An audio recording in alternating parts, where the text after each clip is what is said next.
All right, so what we'd like to do now is just kind of go over a couple more points on sparring and ground fighting. If you guys noticed, or even took a look at the last lesson I started talking about sparring, I talked about 3 things. I made sure that you guys understand the importance of wind, meaning having endurance, how to pace yourself. The importance of positioning means, how to really maximize each and every position that you're in. So you are not only resting yourself, but also putting stress on your partner. And then the third thing that we have is the combination of techniques and attributes. You have to have both. A couple things I want to talk about today as we're kind of expounding a little bit more on sparring and giving you guys time to spar and all that other good stuff, is making sure that when you guys get together with your training partner, you have in mind what you want to work. You have a focus. I mean, I've used this example probably too many times, but I said, listen, imagine, you going over to your neighbor's house because your neighbor is getting in his car with his family and everything like that, and you're like, hey man, where are you going? I'm going on vacation. Oh cool, man. Well, where are you going? Don't know. I'm just getting in the car and just driving somewhere. That's what people do all the time in sparring though. And I see it sparring and stick fighting and kickboxing and close quarters drills even, energy drills even. But ground fighting is a huge problem with that. I see too many people just getting down the ground and rolling. Here's what I would really challenge you guys to do, okay? See yourself that you're going to be paired up against really 3 different kinds of training partners.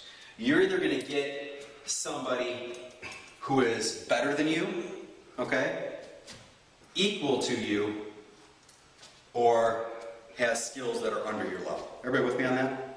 Okay? All right, then you have those 3 kinds of people. And let me just say before I go any farther that if you just met the person, you may not get that idea.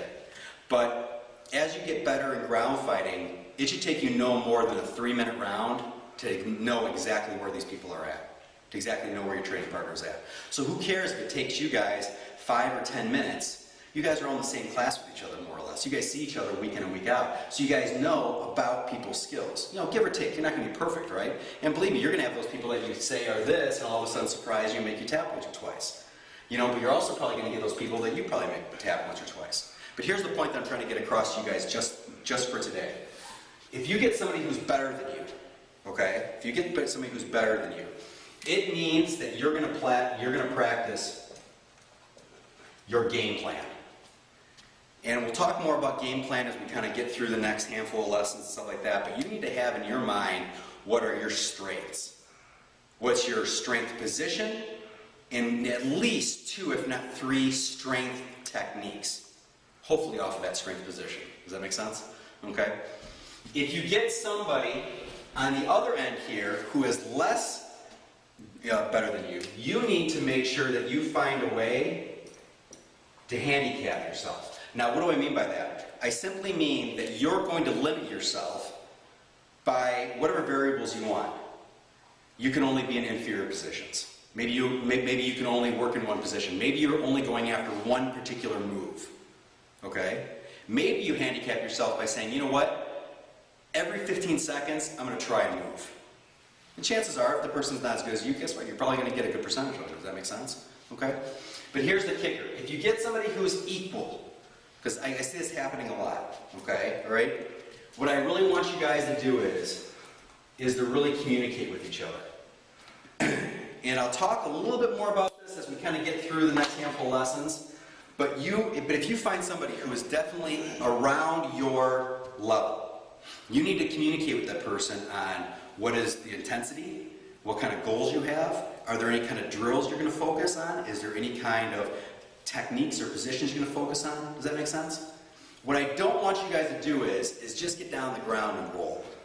Find out where you are at, and off of that, then once again, decide kind of what your focus is. Does that make sense, everybody? Okay? All right, so we're going to close on up just real quick. I'm going to give you guys a minute. I'm going to pair you guys up. You guys got it. You don't have to consciously tell the person, hey, you know what, I'm better than you, so I'm going to do my game plan kind of thing, right? Okay? What I want you guys to do is to go ahead and in your mind just kind of size the person up, And that's one of the reasons why today we kind of rolled with everybody. So you should have a fairly good idea kind of where you stand with everybody. Does that make sense? All right, let's give it a try.